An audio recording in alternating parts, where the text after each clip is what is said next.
ڕەشەبا فلیمێکی کوردیە نوێنەراتی عێراق بۆ خەڵاتی ئۆسکار دەکا و هەر ساڵێک عێراق بە فلیمێک باشداری ئەم فیستیڤالە دەبێت. چیرۆکی فلیمی ڕەشەبایی کوردی باس لە دڕنداتی داعش و سەبیکردنی کچانی ئێزدی دەکا و لە بەغدان مایش دەکرێت بۆ ئەوەی ئەو کارە ساتای بەسەر کورت هاتووە لە نێو کۆمەڵگای عەرەبی پیشان بدرێت.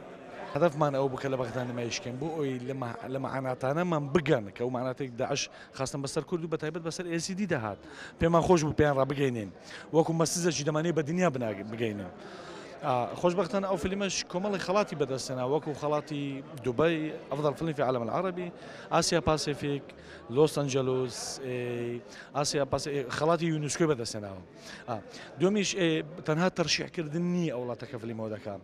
تەرشیحکردن ئەوەیە وەکو وڵاتانی دراوسێ وەکو ئوردن، تورکیا، ئیران ئەو فیلمێک هەر دەبژێت ئیتر ئەو وڵاتە داعمی دەکات.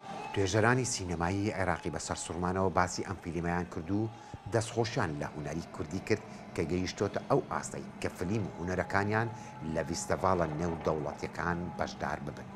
لم أتذوق منذ زمن طعم السينما.